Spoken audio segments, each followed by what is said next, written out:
بسم اللہ الرحمن الرحیم۔ یہ ایک اسلامی بہن نے سوال کیے ہیں،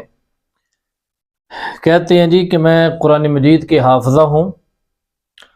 اور منزل یاد کرنا بھی ضروری ہوتا ہے، لیکن مخصوص ایام کے اندر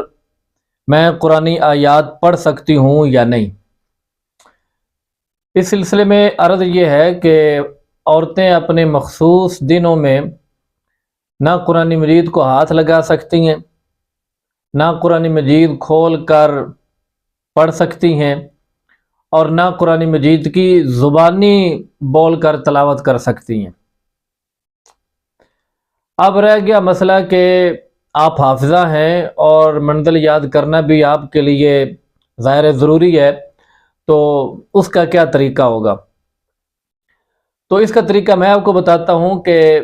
اگر قرآن مجید کو بھول جانے کا آپ کو اندیشہ ہے اور مخصوص دنوں کے اندر بھی آپ اپنی منزل یاد رکھنا چاہتی ہیں، یاد کرنا چاہتی ہیں، تو اس کا طریقہ یہ ہے کہ آپ بغیر زبان کو ہلائے اپنے ذہن کے اندر ہی منزل کو پڑھتی رہیں، دہراتی رہیں، اور جہاں متشابہ لگ جائے یا یہاں پر اٹکن آ جائے، غلطی لگ جائے، تو وہاں پر کسی کپڑے کے ساتھ قرآن مجید کو کھول کر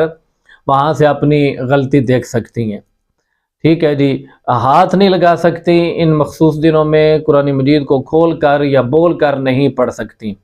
زبان کو بند کر کے بغیر زبان کو حرکت دیے ذہن کے اندر ہی سوچتی رہیں، جہاں غلطی لگے وہاں کسی کپڑے کی مدد سے قرآن مجید کا نسخہ کھول کر وہاں سے اپنی غلطی اصلاح کر لیں۔ اچھا، دوسرا سوال یہ ہے کہ قرآنی صورتیں نصاب کے اندر شامل ہیں، امتحان کے اندر ان کا متن لکھنا ہوتا ہے، تشریح کرنی ہوتی ہے اور دوسری آیتوں کے حوالے تحریر کرنے ہوتے ہیں، تو ان مخصوص ایام میں یہ تحریر کرنا کیسا ہے؟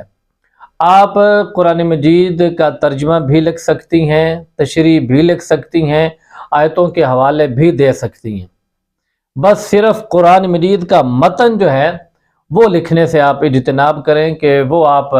شرعی طور پر نہیں لکھ سکتی۔ ترجمہ آپ لکھیں، ترجمہ قرآن نہیں ہے، تشریح کریں، تشریح قرآن نہیں ہے، سب کچھ آپ کر سکتی ہیں، حوالے بھی دے سکتی ہیں، لیکن صرف قرآن مجید کی جو عربی ہے، متن جس کو کہتے ہیں، وہ نہیں لکھ سکتی۔ اسی طرح تیسرا سوال ہے کہ قرآن مجید حفظ کرنے کے دوران ناپاکی کی حالت میں کسی پین، پینسل وغیرہ کی مدد سے قرآن مجید کے صفحے پلٹ کر یاد کرنا جائز ہے کہ نہیں؟ عورتوں کے خاص ایام میں قرآن مجید کا زبان سے پڑھنا تو ظاہر جائز نہیں ہے، جیسے میں نے پہلے عرض کیا ہے۔ حافظے سے بھولنے کا اندیشہ ہو تو اس کا طریقہ یہی ہے کہ دل کے اندر سوچتے رہیں، اپنے ذہن کے اندر پڑھتے رہیں، اور جہاں متشابہ لگے وہاں جو ہے وہ کسی چیز کی مدد سے، کپڑا ہے یا پین پنسل ہے، اس کی مدد سے مصحف کو کھول کر اس سے دیکھ لیں۔